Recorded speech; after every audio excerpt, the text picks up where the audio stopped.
Welcome back to the Dividend Diplomats YouTube channel, everyone. Lanny, Bert, you know us by now. Oh, this is going to be a little bit more of a somber video. This is the first time Lanny and I have had a chance to record since the big Intel dividend cut.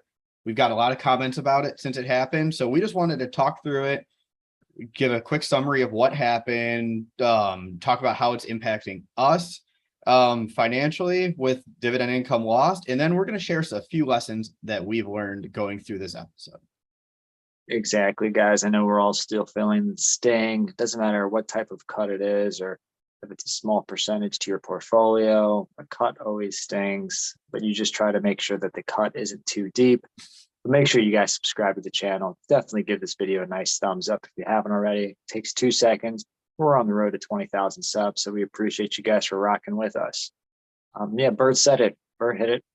Pretty simple. Intel cut their dividend from, what was usually it, 36.5 to 12.5 cents. Yeah, they dropped it 66%. Usually when I get a text from Lanny early in the morning that just has a lot of curse words in it or something, something bad happened. And then he wouldn't tell me. He made me go look for it. And then, that was pretty much it. I saw it, and it's just a day of just going through the motions of what happened, realizing that you just lost from one of your investments 66% of your annual dividend income. It sucks. It is what it is. But let's talk through it. Let's get into it with a little more detail, because for many of us, the news this week shouldn't have been a surprise. Management's kind of been telegraphing this for 2023. As they release their earnings, they talk about their results. They've started to hint that there's going to be capital reallocation strategy and that a dividend cut's on the table. So that's why the stock price really didn't move that much when the announcement happened. I think the stock moved 1% to 2%, probably more in line with the market than the news of the dividend cut, because Wall Street already had it built in that Intel was going to be reducing their dividend. Yeah, a lot of it was more than likely baked into the share price. Because, at the time, like even Intel was actually the stock price earlier this year was over $30 a share. So you could have, taken some action there, but, kind of at the time near the cut, I think the dividend was yielding well over 5%, guys. And we all know it's hard to not look at a yield like that, but the lesson that we've always have learned is don't chase yield as well. And, given what Intel's going through, right, Bert, here in the good old Buckeye State, building and pouring billions of dollars into Columbus, Ohio, building plants to work through the supply chain shortage, a lot of capital was being deployed there. And if the focus is there, you kind of worry about the focus on obviously revenue. The thing is, Intel was also hit with the revenue side. Their competition started to continue to take market share away from Intel. So your point's exactly right, Lanny. They're getting ready to deploy not $1 billion in a new plant, not $2 billion. This is like a $20 billion plant in Ohio, a $20 billion plant in Arizona. These aren't small dollar amounts. So any loss to free cash flow, any loss to revenue is going to hurt when your company is planning on spending that much money elsewhere. So management started looking. They started looking and saying, where are we going to find the money from this? And obviously, they have two places. One was cut the dividend. Intel paid $6 billion of dividends last year. Now with this cut, they're going to pay $2 billion. That's $4 billion of annual savings right out of the gate right there. So it's a very fast management sent it to the board approved with the stroke of a pen or DocuSign, however they go about doing it. The dividend was cut and they saved $4 billion of cash flow annually. Yeah, $4 billion of cash is huge. But it didn't just stop there. As Bert kept going through the details, how else are they saving money? How else is not even saving money? There's going to be an expense savings, not from the dividend, but from other things. There's a this is cash flow savings. Yeah. A dividend is not an expense. It's a cash flow savings. How else are they doing some expense items and cash flow items, Brad? I know you got some more details. No, you're right. You can't pay out equity that you don't have. So you need to reduce the income to increase the equity that comes with it. So what they're doing is they're cutting expenses. Management said their initiatives aim to deliver $3 billion of cost savings this year alone in 2023. And they're still on target for $8 billion to $10 billion by 2025. So again, substantial cost savings. Half the Ohio plant is probably going to be paid with cost savings if they can achieve the top end of the range by 2025. There were massive executive pay cuts. I mean, massive. CEO's pay came down mightily. Senior management came down significantly. It didn't just stop there, though. Senior managers received pay cuts. Mid-level managers received pay cuts. There were no bonuses for the higher tiers. There were no a lot of extra cash payouts to employees that were typical there. And that's going to save a ton of money. That's a huge part of this $3 billion annual cost saving just from salaries alone. Throw in some layoffs there, and one that made you smile, Annie, when we wrote this out there. They even cut their 401k match program from 5% to 2.5%. And Lanny, those weren't small savings, were they? No, I mean, even just reducing that 401k, if you look back, they, I think, spent about 500 million on 401k matches in the past, in the year. So cutting it in half should save a couple hundred million, around approximately 250 million. Obviously that number will fluctuate based on the number of employees, but they have layoffs or less employees. That number could also be driven down even further. Yeah, and I'm sure that's built into all of this too. Less benefits. There's going to be some attrition that's coming on the back end. Maybe not though. Maybe not though, because the tech sector is slashing everywhere. So maybe people are going to stay into their jobs longer than expected. So some of those cost savings might be harder to realize. So that being said, this is a two-pronged strategy here. Reduce the expenses on the income statement and then save the payouts from the equity of $4 billion here with dividends. Obviously, it sucks from investors. So we're all going to take a second and realize what just happened here. Intel made a major move. They slashed the dividend to preserve capital, and they're fighting on expenses to continue saving future capital and increasing that free cash flow. That's really what's happened here. And, and guys, to get into a little bit more of the details when it comes down to the personal and individual level, I know we were all impacted. I know we put out videos too about Intel. Sometimes they're on our watch list. Sometimes we were buying them, this year, last year, you name it. So I know we're not alone.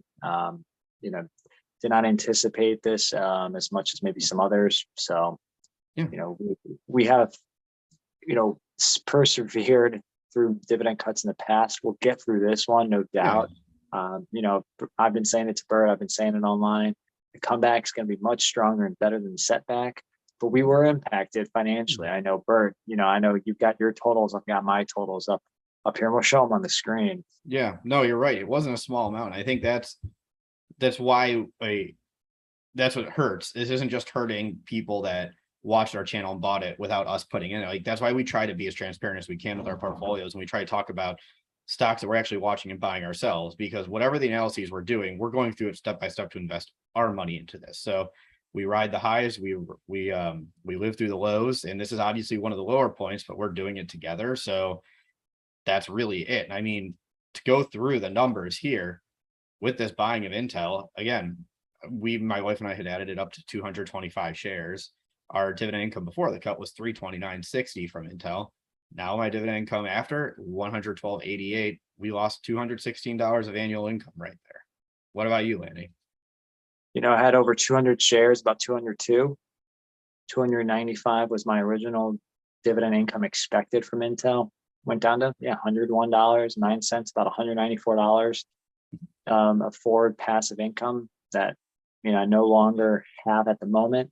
And to kind of replace that, and you'll see it on the chart, 3% yield, for Bert's end, you have to invest over 7,000. On my end, almost 6,500. So you just kind of get some good numbers to paper of what it may take to replace that income. Yeah, and that's the thing. We're not going to stop, just take the cut and do nothing. We're going to work to replace the income. It just takes a lot of capital to get us back to the point where we were earlier this week. And that's the unfortunate thing, is you got to replace it, and we're going to keep working to replace it. We're going to save more. We're going to sell more. We're going to do whatever we need to get more dollars to put into the market to make sure that we're not taking a big step back, but it is a step back nonetheless. And it sucks. It sucks for us. And I know all of you that are impacted by it too. Like, it sucks. Like, nothing great to say about it. No. Yeah, but hey, it's okay. Because guess what? There's a lot of lessons to take away from this. Bert's done a great job putting together quite a few. We've put out a bunch as well online to see what other lessons other people have taken from the Intel dividend cut. Because on paper, they've never, they Yeah. had a long-term history of paying dividends, a decent history of growing dividends. Yeah. Kind of one of those iconic players. And, again, you kind of build that into the argument to own Intel stock. But as we just endure that sometimes, things can change on the drop of a pen or a DocuSign. Yeah. And I think that's the first lesson here, honestly, is to be more skeptical of these turnaround stories. So I think that's kind of the first thing, right? That's number one here. We bought into the Intel turnaround story. We thought management could hang tight. To your point, Lanny, they had the history, they had the cash flow. You thought that they could just make it to these factories getting built. They could work through the supply chain issues, the increased interest rates and the decrease. You thought they would be able to, but when you're in the middle of a turnaround story, your point's exactly right, Lanny. Things can change on a dime and the turnaround story can just end. When sanity can come to an end, if anyone remembers that reference there. It was a fun 4 weeks, but it ended quick. Sometimes it just happens. So going forward, I think that's a good lesson for us, for everyone else. When you buy into a turnaround story for a stock, really take the time to see, are they going to do it? And the funny thing is, a lot of you commenters were talking about the turnaround story and how you were skeptical yourself. You were more skeptical about it than we were. And we listened, but we just kept going. I mean, a lot of you commenters called it out and said this is going to be a long journey for Intel. Yeah, long-term play, right? CHIPS Act.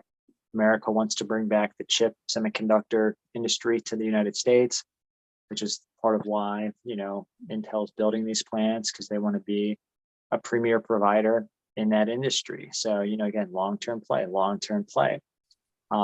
But you need to pay attention to a lot of the red flags, right? Yeah. Revenue, income, cash flow. Yeah. There were flags. And that's kind of the thing. We just kept plowing through. That was one of my, I guess that's one of my other lessons here. And I want Lanny to talk a little bit about how he's going to be retooling his strategy here in a second, because I think that deserves some good time here. I use my sports analogy. It's a football thing. It's like, sometimes you're a quarterback, you think you can just muscle it through coverage. You see triple coverage, you're like, I'm going to throw it through it. The red flags were the defenders. You're just like, hey, we're going to just power this one through, and the ball got intercepted. Like, it happens. Sometimes you think you could, sometimes you can. The window closes, you turn over, quarterback comes back the next drive, just comes back and learns from it. And I think that's kind of the big thing here. Next time, what are we going to do? We're not going to throw the ball in the triple coverage. There are people open, take the shorter routes, take the easier ones, take the small victories here, pick up small chunks of income to reach financial freedom. I think that's how I felt. That's the football. I mean, the analogy that comes to me most. Don't force it into tight coverage. Yeah. I put out an article, not to say that, again, love investing in individual stocks, not stopping that by any means, but what it made me cause, just to say, hey, how could I have softened the blow even more? Not to say, again, we are fortunate. I know Bert's been investing for 10 years. I've been investing for well over 10 years as well. So the percent of income, this impact was not that significant, at least, probably for each of us. But, investing a little bit more into ETFs. I'm looking, I'm allocating more to VYM and VIG. VYM every week, I'm going to add that $50 more.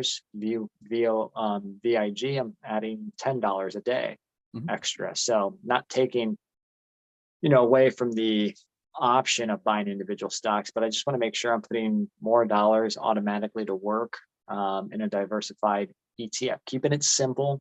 So that's already in place now. I love it. And we'll put the link to the article below, but I think it's a great thing here. Lower your exposure to individual stock dividend cuts by putting more into ETFs while also still allocating. So I think it's a great takeaway here. So everyone, let's just summarize here. Intel cut their dividend. They're in a massive turnaround story here. It's going to take a long-term play for this to happen. Lanny and I each lost a pretty nice chunk of income, but so did a lot of other investors. We've learned a lot from it. Lanny's putting more into ETFs every day for some and every week for some. He's building up that purchase. Going forward, we're just going to continue moving, continue following the metrics. I think that's one of the key pieces. Like, Lanny, I'm just going to ask you a question. Does this scare you away from investing altogether?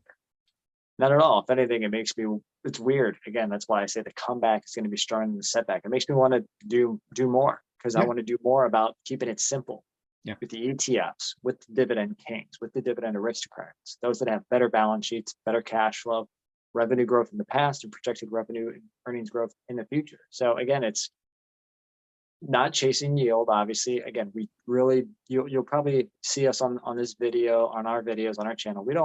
We're not buying a 7, 8, 9, 10% yielders. mm-mm, We're not dumping all our money into a high yielding stock only for it to be cut in the future. But yes, if you find a high quality company that is trading up at a metric that even yields 1, 2%, but has a history of growing revenue and earnings, growing dividends along the way at a higher rate, and we're going to be investing into those companies instead of, trying to make something yeah, work, as Bert says, trying to throw a ball through triple coverage. yeah. So what are we doing here? For me, am I selling Intel? No, it's at its lowest point. There's really no point in selling it now. If you really want my opinion, the news is already in there, it's baked in. But if the stock starts to come back, I might start taking some off the table. I think that's a more realistic option. Intel gets back to 30 out of nowhere, 35. Maybe I'll just take some of the shares and invest it into a different company to lower my exposure to Intel. Yeah, I think what you need to do is always track kind of what your income was before. Mhm. So you can kind of see like, okay, is there a good point that makes sense to take some off the table? That's a good point. Good Yeah. idea, Bert. Yeah. All right, everyone. So let us know, were you impacted by the Intel dividend cut? How much did your income drop? What lessons have you learned from this? Please share them below. We love this. And how it's helping us grow as investors. This is a bad situation, but we're going to come out stronger. So let us know how you've come out stronger from the Intel dividend cut. 100%, guys. Again, thanks for rolling with us. Thanks for coming by this video. Definitely give this video a thumbs up. Subscribe to the channel if you haven't already. The comeback will be better than the setback. Just keep saving and keep investing. Yeah, everyone, if you're not with us, you're against us. That was Bert the Hurt and Lanny from the Dividend Diplomats. Over and out.